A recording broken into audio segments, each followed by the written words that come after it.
Espace TV, les grandes gueules, tout sur les dessus de l'actu. Ahmed Kamara, Zachary Milimono, Roby, Mohamed Djibril Kamara, Moussa Moïse Silla, Lamine Girassi forment les grandes gueules. Vendredi 6 novembre, l'actualité est retournée dans tous ses sens. Et ça se passe ici et maintenant dans cette émission Les Grandes Gueules.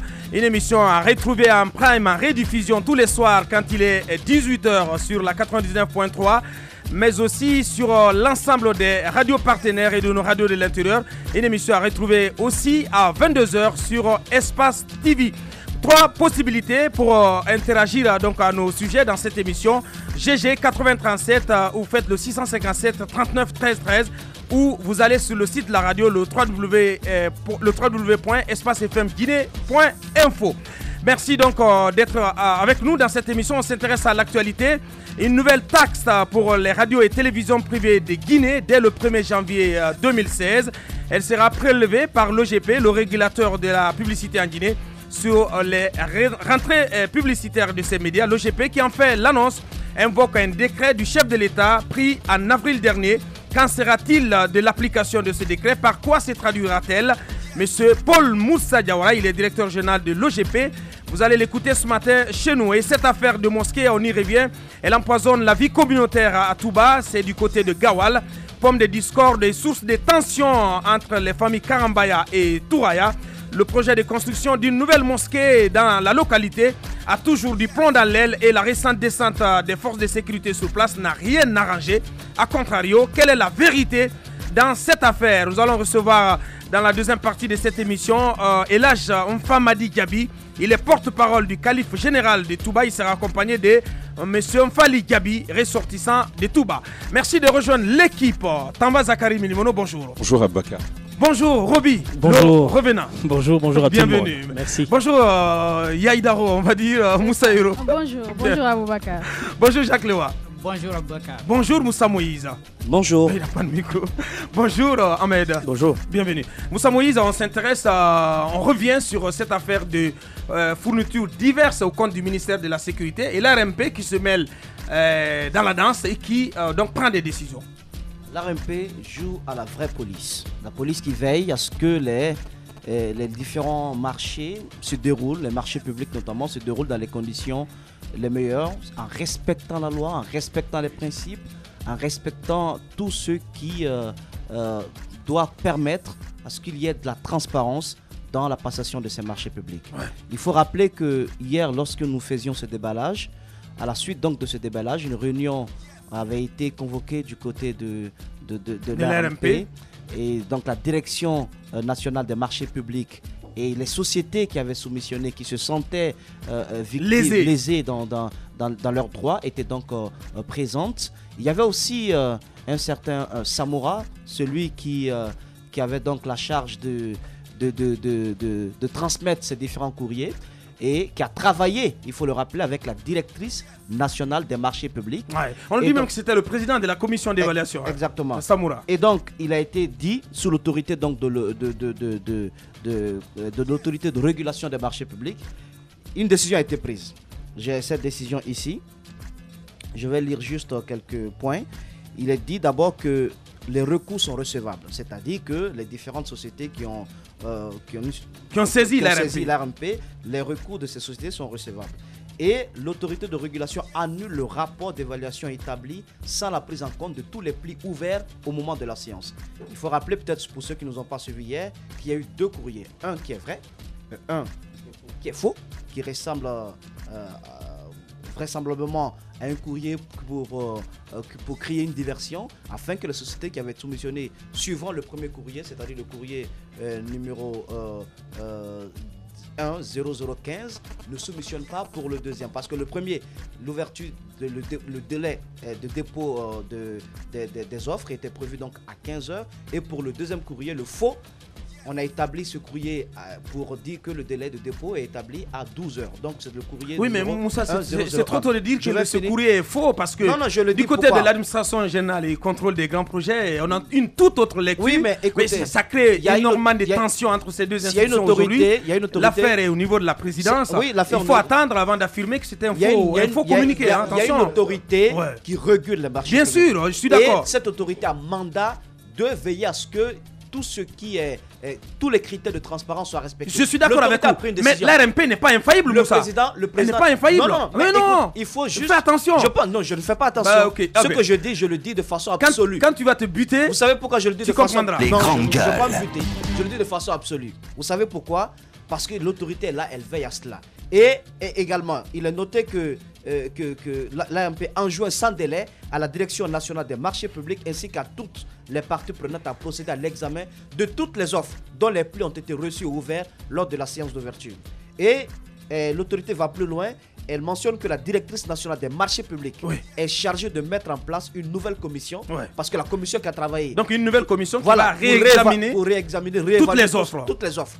Et les offres de 12 heures, les offres de 15 heures, toutes les offres, cette fois, sans un courrier qui viendrait s'aimer la zizanie. Donc elle est chargée de créer donc cette nouvelle commission qui va être chargée d'évaluer toutes les offres et confirme le principe selon lequel tous les prix ouverts pour ce marché doivent être évalués. Donc, mais il y a aussi des sanctions. Hein? Il y a des sanctions également. Et l'autorité demande à monsieur le ministre en charge de l'économie et des finances d'infliger un blâme. Bon, même si je trouve que c'est assez léger, à la directrice nationale des marchés publics pour le non-respect. Les sanctions sont graduées. Oui, c'est gradué, mais... Il n'y a pas de mais ici, c'est la loi. Il y a mais pourquoi? Ce à quoi on a assisté à quoi? Soyons clairs. Il y a un écart de 3 milliards quand même, bon sang de Dieu, entre l'offre faite par la société qui était pressentie comme étant l'adjudicateur provisoire de ce marché et l'autre société qui propose 9 milliards. Donc 12 milliards. Voilà, et quelques poussières. Je pense ça peut acheter au moins 10 pick-up pour la police. Oui, cet argent allait servir à quoi? Voilà, donc on demande d'adresser juste, d'infliger un blâme à la directrice, madame la directrice nationale des marchés publics pour le non-respect des décisions de l'RMP et le dysfonctionnement du service public à la direction nationale des marchés publics. Demande à monsieur le ministre en charge de l'économie et des finances de suspendre pour 6 mois de toute procédure de passation de la commande publique en Guinée les membres de la commission donc, qui ont travaillé sur ce marché. Sur la première procédure. Oui, sur la première procédure relevant de la direction nationale des marchés publics. Et donc à rappeler que M. Samoura donc, fait partie de tout ce lot. Lui également, il a été suspendu pour un délai, donc il ne doit pas prendre part à tout ce qui concerne les marchés publics sur un certain nombre de temps. Donc voilà ce qui s'est passé. Est-ce que cette décision s'impose à tout le monde? Oui, elle s'impose à tout le monde. Dans le monde. milieu des marchés publics? Bien sûr. Et il est noté en bas que le directeur général de l'ANP est chargé de notifier aux partis avec impiliation à la présidence donc, de la République, au Premier ministre, au ministre en charge de l'économie et des finances, la présente décision qui sera publiée sur le portail des marchés publics et inséré dans le bulletin officiel. Je pense que ça, tu ne peux pas interjeter appel, il n'y a pas de recours, il n'y a pas de... Ah mais non, mais si, la décision elle est attaquable en justice. Ah bon? Je pense, ça m'étonnerait, oui, ça m'étonnerait. Il y a des principes qui régissent le fonctionnement de tout cela. Je pense qu'il y a une note par là, pour ne pas revenir là-dessus, qui notifie qu'il appartient à l'RMP de prendre une de telles décisions quand elle constate qu'il y a un dysfonctionnement dans la passation des marchés publics. Dans notre pays, c'est cela. Moi, je pense que cela doit nous amener à nous intéresser un peu plus à la façon, à la condition de passation des marchés publics dans notre pays. Oui. Quelles sont les modalités qui entrent en jeu, quels sont les critères qui entrent en jeu, et sur des marchés qui ont déjà été octroyés, notamment le marché concernant les lampadaires que nous voyons dans la capitale.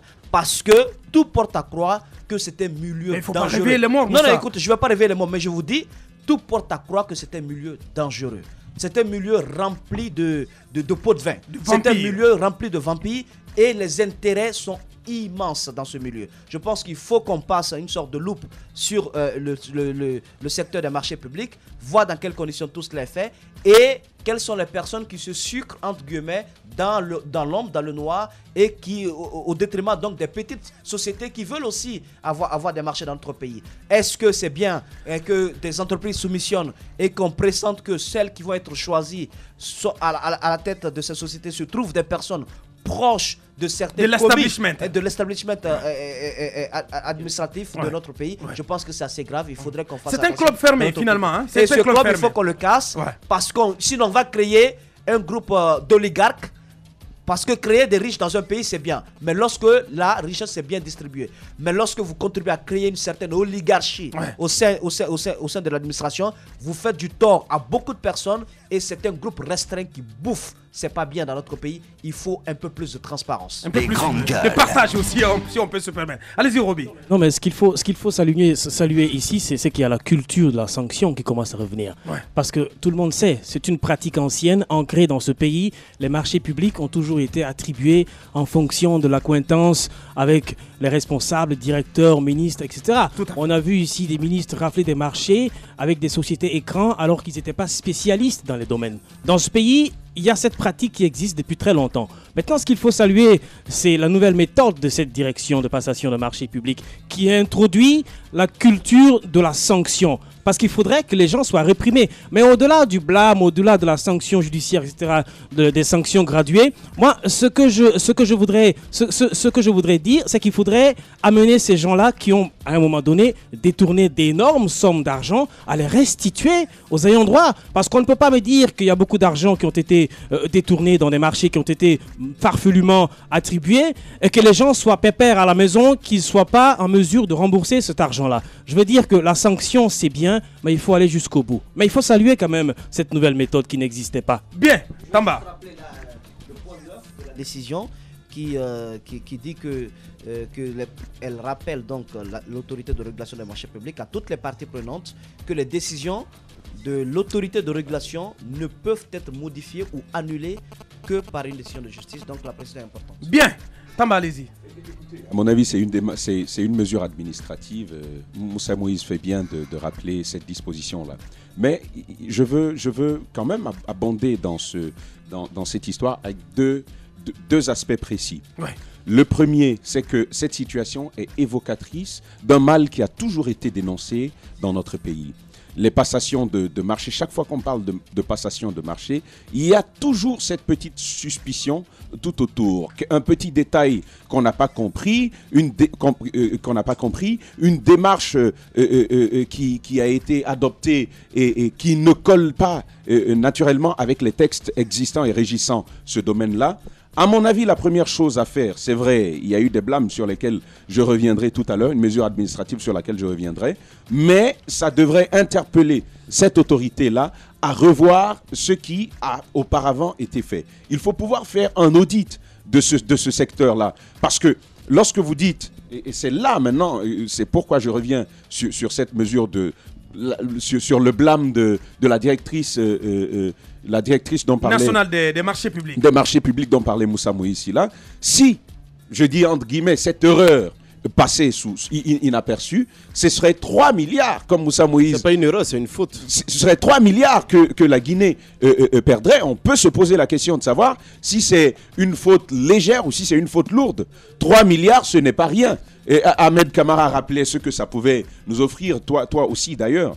Je pense que pour une faute lourde, c'est vrai, il y a une hiérarchie des normes, mais une faute lourde correspond à une norme au-dessus du blâme. Ils savent de quoi je suis en train de parler. En tout cas, c'est vrai que c'est une mesure que certains vont saluer, mais moi, je ne vais pas la saluer. Encore qu'il faut attendre que le ministre de l'économie et des finances prenne cette sanction. C'est une recommandation de l'ARMP. Non, mais absolument. Juste quelque chose. Rapidement, Tamba, avant que tu nous poursuives. Vous savez, toute cette bataille, c'est pour que, en fin de compte, le ministère de l'Intérieur, ancien ministère de la Sécurité et de la Protection civile, soit doté de certaines fournitures. Eh bien, alors qu'il y avait toute cette bataille, mais une délégation, laisse-moi finir s'il te plaît. Je vais t'apporter cette précision. Tout cela, la plupart de ces lots est destiné, vous savez à qui? À ces 4015 policiers dont Ahmed parlait. Là, c'est incompréhensible aussi. Absolument. Les tenues, les denrées alimentaires, c'est destiné à ces 4015 policiers dont la situation n'est pas régularisée. Tout à fait. C'est assez compliqué aussi. D'abord, pour vous prouver qu'il y a des pressions, il y a une certaine pression qui s'exerce sur même des ministres. Lorsque nous parlions de ce dossier, il y a une délégation qui est partie rencontrer Dr Mahmoud Cissé. Heureusement, j'aimerais lui faire un big up ce matin pour lui dire, écoute, tu peux signer au moins comment on appelle le rapport provisoire. Tu signes ce rapport provisoire qui donne donc provisoirement le marché à cette société dont on a parlé ici hier. Ouais. Mais il a refusé d'apposer sa signature sur le document. Je pense qu'il faut arrêter ces pressions. Et celui qui a fait ça, celle qui a fait cette personne se reconnaîtra certainement. Tu envoies des personnes... C'est qui, Moussa? Non, mais écoute, je ne dirai pas de nom pour l'instant, puisque je n'ai pas la preuve formelle, mais je sais que ça vient de là-haut, c'est pas normal. Ce sur quoi on n'insiste pas, par contre, ce sur quoi on n'insiste pas, c'est que lorsque vous prenez la direction des passations au marché public, ce sont des gens qui sont là depuis très longtemps. Donc, ils sont habitués à cette pratique-là. Dire qu'on va assainir ces milieux-là, c'est complètement balayer, nettoyer complètement, dégager toutes ces personnes qui sont là. Donc, parler d'un audit, c'est vrai, c'est bien, mais pour auditer ce service-là, il faut aller très loin. Mais qui va faire cet audit-là? Et il ne faut pas oublier aussi qu'il y a les ristournes. Donc, à un moment donné, on est capable de mettre... Mais oui, on est capable de mettre les pieds sur les dossiers. On est capable d'aller voir le ministre pour lui dire, écoute, laisse tomber parce qu'il y a ton ami là qui est impliqué là-dedans, parce qu'il a reçu un chèque. Les marchés publics, ce sont les ristournes. Le mieux disant... prend le marché. Ce n'est pas parfois parce que vous êtes compétent ou parce que vous avez les beaux yeux, le mieux offrant. C'est pas parce que vous avez les beaux yeux ou que vous êtes l'ami forcément que vous avez les mœurs. Non, mais pas du tout. Ou alors vous êtes ça marche pas comme absolument, ça. Ou alors absolument où vous êtes, non, pas seulement dans la République de la Franche-Comté, depuis toujours où vous êtes le meilleur technicien, le meilleur architecte. Si vous offrez mieux, vous raflez la mise. Les grandes gueules. On va permettre à Moussaïro de s'exprimer. Je voulais juste terminer cette phrase-là. Ouais. Il y a eu des cadres qui ont été suspendus. Je me pose bien la question... Qui vont être suspendus. Je me pose bien la question de savoir s'ils constituent le cerveau de la magouille qui existe. C'est une question que je me pose. Justement, Moussa Moïse, c'est ça le problème. Et à la fin... Je pense qu'au-delà de ce genre de choses, il faut envisager des mesures de réforme structurelles qui permettraient une meilleure garantie des processus. Sinon, ça ne marchera jamais, vu que tout se passe entre copains. Ils se connaissent, ils vont dire, bon, toi, on va te taper un peu, il faut te calmer le temps que la tempête passe, et après, tu reviens. Bien, allez-y, Moussaïro. C'est un peu ça. On sanctionne une personne, mais c'est en quelque sorte le même réseau. Mais le plus important est qu'aujourd'hui, on puisse prendre une décision contre ce genre de pratique. Et j'espère que le ministère en question... Il faut féliciter l'équipe de Guillaume Cultis. Il faut féliciter cette équipe qui a osé lever le ton et prendre cette décision. Et j'espère que le ministère en charge de ce dossier mettra en pratique. Mais c'est important, l'application de la décision. Parce que vous vous rappelez, Moussa Moïse, c'est pas pour t'interrompre, on a parlé du scandale Cahors Guinée dans le marché Topage EDG. Absolument. Et l'ARMP avait annulé le marché, la commande, et par la suite, on a oublié. Le président Fakonde lui-même avait décidé de faire attribuer le marché à Topage. On avait oublié de signaler que Topage était très proche de Koro Alpha Condé. Donc voilà. Et c'était pas un bel exemple parce qu'on a passé sous silence cette affaire qui a violé aussi nos textes. Non mais si le président donne l'exemple des marchés par affinité. Et le premier fossoyeur. Des marchés par affinité, que voulez-vous que les autres fassent? Les autres feront la même chose. Et pour que ça change, il faut qu'il y ait des hommes comme cette équipe qui prennent en charge de taper quand il faut, d'appliquer nos textes. C'est un blâme, c'est vrai, mais au moins cette équipe a osé prendre une décision pour redresser un peu la barre. J'espère qu'elle sera appliquée, sinon on comprendrait que toutes ces magouilles viennent d'en haut. Jacques, on s'intéresse à la Sotragui, nouvelle grogne des travailleurs ce vendredi. Justement, les travailleurs de la Sotragui sont en colère ce matin. Bien entendu, la crise perdure un tout petit peu, mais les solutions tardent à venir encore. Ce matin, exactement, les travailleurs demandent s'il faut une amélioration des conditions de vie. Il y a notamment le salaire qui est en question pour les travailleurs, aussi bien chauffeurs que contrôleurs. Ils ne perçoivent que 700 000 selon les indiscrétions que j'ai eues ce matin. Et puis, au-delà de ça, on dénonce la mauvaise gestion de l'entreprise. Depuis le départ de Makale... La Sotragui, elle n'existe plus que de nom. Hein. Oui, il n'y a plus de bus pratiquement dans la circulation. Oui, sur 80 bus. Au départ, c'était 100. 100. Maintenant, quand Makale Traoré quittait, qui était considéré comme le véritable problème de l'entreprise... Elle a quitté ? Mais non, il a la prise toujours officiellement. Bon, au fait, officiellement, mais PCA. Il y a une direction qui est en place et c'est la direction qui gère. Ouais. Donc, quand elle s'est retirée, il y avait 80 bus. Aujourd'hui, il n'y a a que 5 bus qui roulent. 5 bus, selon les informations. Ce qui dit donc il y a des conséquences notoires sur les rentrées que les bus pouvaient faire pour permettre à ce que les citoyens, les travailleurs soient dans de bonnes conditions. En plus de cela, il y a le fait que le syndicat qui est en place travaille de connivence avec la direction. Donc, lorsque les travailleurs veulent dénoncer, il y a le syndicat qui bloque. Il y a en principe des élections qui devraient se tenir en décembre, c'est-à-dire le mandat du syndicat actuel devrait prendre fin le 9 décembre. Ouais. Et puis les élections devraient permettre l'arrivée d'une nouvelle équipe syndicale. Une nouvelle équipe syndicale qui promet de lutter contre ça. Mais là aussi, il y a des blocages parce qu'on ne permet pas à ceux qui aspirent diriger cette entreprise, notamment le syndicat, à battre campagne. Parce que si vous voulez devenir leader syndical, vous avez besoin de communiquer sur vos intentions après. Mais il n'y a pas de possibilité. Je crois ceux qui sont intéressés, qui ont préféré intervenir sous anonymat, ont dit qu'ils ont été voir l'inspection générale du travail pour ne serait-ce qu'avoir cette autorisation de battre campagne avant décembre pour au moins mener la lutte qu'il compte mener pour améliorer, si vous voulez, les services de l'entreprise. Ouais. Alors aujourd'hui, la grosse question qu'on se pose, est-ce que la Sotragi va finir comme la Sogitrans? Parce mais bien que sûr, elle est déjà finie.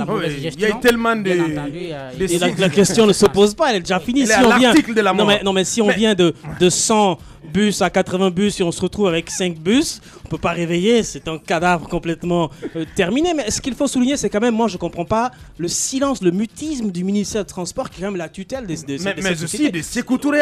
Vous vous rappelez? Faut pas tout ramener. Dame Makale avait adressé un courrier à la fois au ministre Aliou Diallo, mais aussi au président Alpha Condé. Qu'est-ce qui a été fait depuis? Il ne faut pas tout ramener à Sékou Touré. Ce que je veux dire quand même, c'est qu'il faut quand même interroger le bilan de ce ministère des Transports là. Il n'y a rien qui est fait, c'est quand même un service public qui doivent rendre. Moi, je vais dire que on avait ici Air Guinée qui est mort. On a beaucoup de sociétés qui ont été créées dans le système pour offrir un système de transport décent aux populations qui meurent. Finalement, il n'y a que le train là qui essaie de survivre, qu'on a créé Express, qui va aussi bientôt mourir parce qu'on ne fait pas face. Je veux dire, à un moment donné, il faut quand même interroger. C'est vrai que je vois que le gouvernement communique sur les infrastructures, la vision du professeur, etc. C'est bien que la communication soit essentiellement axée sur tout ça, mais il y a quand même des services publics qui devaient être rendus aux citoyens guinéens qui ne le sont pas. C'est le cas de la Sotragi. Mais comment peut-on laisser une société aussi importante mourir à petit feu comme ça? De 100 bus, on revient à 80, il n'y a pas d'intervention. De 80, on en est à 5. On n'en parle pas, tout le monde est tranquille. On la laisse végéter comme ça. Et quand elle va mourir, on va revenir. Ce sont les travailleurs qui sont là. Ce sont les populations qui avaient besoin de ces services-là. Rappelez-vous que ces bus-là rendaient énormément de services aux populations. Surtout aux étudiants. Absolument, c'est dommage. La rentrée scolaire bientôt, c'est terrible. Allez-y, Ahmed. Écoutez, je pense qu'on devrait prendre l'exemple sur un certain nombre de pays dans la gestion de la chose publique, parce qu'en Guinée, c'est un véritable échec, il faut le signaler, à tout niveau où il fallait gérer quand même les biens de l'État, ça n'a pas été bien géré. La Sotragi dont on parle, ce n'est pas la première société que la Guinée a connue en matière de transport public. Oui. Je pense qu'il y en a beaucoup et toutes ces sociétés ont coulé. Pourquoi? Il faut se poser la question. Aujourd'hui, je pense, comme je le disais, il y a des exemples qu'on devrait suivre. Dans certains pays, qu'est-ce qu'on a fait? On a préféré tout simplement privatiser ces secteurs. Oui. Je pense que c'est ce qu'il faut aujourd'hui pour un début à la Guinée. C'est mon point de vue. Oui. Il faut aujourd'hui privatiser l'ensemble de ces secteurs. Je pense que ça pourra aider 50 ans après, plus de 50 ans après. Mais qu'est-ce que vous la privatisation. Oui, qu'est-ce que vous voulez qu'on fasse? Qu'est-ce que vous voulez qu'on fasse? Oui, il y a des cadres qui font un bon travail. Dès qu'on confie à ces personnes, en général, on est parfois déçus. Je pense que c'est vrai. Il y a d'autres qui ont tiré leur épingle du jeu. Oui. Parce qu'il y a certaines structures quand même de l'État qui fonctionnent très bien. Ça, il faut se le dire. Même si on n'en fait pas écho, mais c'est que c'est la majorité quand même qui ne tire pas son épingle du jeu. On s'en fout. Ils se disent tout simplement, oui, la société ne nous appartient pas. Même si ça coule, c'est pas mon problème. Ceux qui gèrent cette société n'ont pas mis un rond là-dedans, mais ils en ont ramassé combien? Donc je pense qu'à un certain moment, il faut quand même privatiser. Il y a des privés qui veulent se lancer dans ce genre de secteur. Il faut tout simplement les encourager et qu'ils soient en partenariat avec l'État. Je pense que ça pourrait aider la Guinée quand même dans la fourniture d'un certain nombre de services à la population. Bien, on ne peut plus continuer les analyses. On va le faire derrière l'écran publicitaire. Les GG reviennent dans un instant. La radio, c'est l'heure. Et cette question qu'on va se poser derrière l'écran publicitaire, le vice-président de la Fédération guinéenne de football, Amadou Diaby, a-t-il démissionné ou en a-t-il l'intention? On se retrouve dans moins de 4 minutes. Politiciens véreux, fonctionnaires corrompus, promoteurs immobiliers voyous, justice passive. La Guinée devient-elle mafieuse? Les grandes gueules d'Adafo Média ne lavent pas plus blanc, mais vous permettent de défendre votre pays en vous informant. Avec les grandes gueules d'Adafo Média, dénoncez les turpitudes, nous garantissons le secret des sources. Envoyez vos documents à espacefmguinée.info, rubrique Contact. Les grandes gueules d'Adafo Média ou le socle de la liberté d'expression en Guinée.